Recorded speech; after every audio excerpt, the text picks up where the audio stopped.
Welcome to another episode of the NBA Empire Show. I'm your host Landon King, and today we're going to be continuing our series about the best and worst places for top draft prospects going into this year's draft. The focus of this video being Evan Mobley. Evan Mobley has been classified as a two-way big with potential to be an elite defender and also a go-to scorer. He has been compared to Chris Bosh and Christian Wood with his interior scoring, on-ball defense, and shot blocking. He is also an unselfish player who distributes the ball with accuracy and velocity.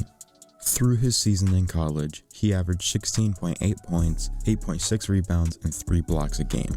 Didn't rush himself, took his time, poise, patience paid off. Wow, what a finish! Now that we know the abilities of Mobley, let's get to the best team for him. The best team for Evan Mobley, in my opinion, is the Charlotte Hornets. For years now, the Hornets' most consistent bigs have been Bismack Biyombo and Cody Zeller. So it's not like there's really anybody that would be clogging Mobley's development if he did get drafted here. He could also take some of the offensive pressure off of LaMelo Ball, allowing LaMelo to do what he does best, which is pass. Mobley could also be the defensive cornerstone that would put the Hornets over the top in terms of playoff contention. One of the not good teams for Mobley, I think, would be the Indiana Pacers. And this is mainly because they already have Domantas Sabonis, who's a two-time All-Star, and Miles Turner, who has proved to be the defensive cornerstone. Now, there have been doubts between the Miles Turner and Domantas Sabonis fit, so I think a way that Evan Mobley would be good is trading away, most likely Miles Turner. But even then, I just don't think that Evan Mobley would have much time to develop in a, air quotes, competing team that already has an all-star big. Guarded by Brogdon. Knocked down. On to another team which I think would be a great place for Evan Mobley, the Sacramento Kings.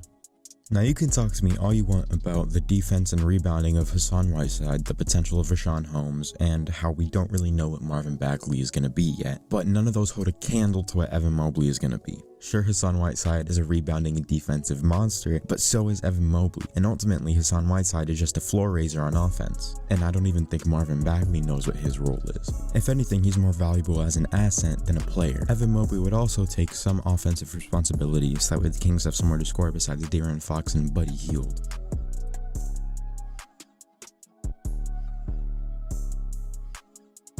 Next on the list of bad teams for Evan Mobley is the Cleveland Cavaliers. And the main reason for this is because of Jarrett Allen. If Jarrett Allen decides to walk in free agency, then great, the Cavs would be an amazing place for Evan Mobley. But if Jarrett Allen re-signs and the Cavs do somehow end up with Evan Mobley, then you would have two developing big men, both fighting for minutes, which is not good for either development.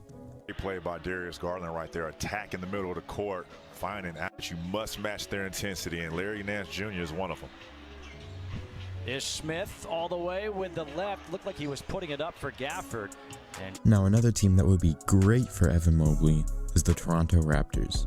The Raptors had kind of a lost season after the departure of Marc Gasol and Serge Ibaka. They really didn't have a big that they could rely on. They tried to bring in Kem Birch, Aaron Baines, but nothing really worked, and they ended up in the lottery. And if they do somehow get Evan Mobley, then he would have plenty of playing time. The turnaround on the Raptors could be amazing. They're probably going to be a playoff team next year. The veteran leadership of Pascal Siakam, if you want to consider him a veteran, and Kyle Lowry, if he doesn't leave, would be incredible. And nobody's really stunting his growth, so I think he would be able to just flourish under the great coaching of Nick Nurse and everything else that the Raptors have going on in that front office.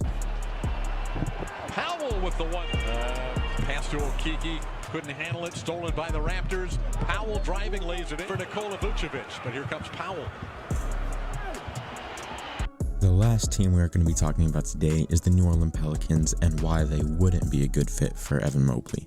The Pelicans already have a ball-dominant big with Zion, who was an all-star starter this year, and they've already got Jackson Hayes, Steven Adams, a bunch of other bigs in the rotation. So I think that would really stunt his growth. Plus, there are too many, I'd say, ball handlers on the team at this moment with Lonzo Ball, Brandon Ingram, Zion, so he really wouldn't get as many touches as he needs to properly develop. He'll go to the line. Again, at the end of the day, this is all my opinion. If you guys have a different take, then leave it in the comments, like and subscribe. This has been the NBA Empire Show.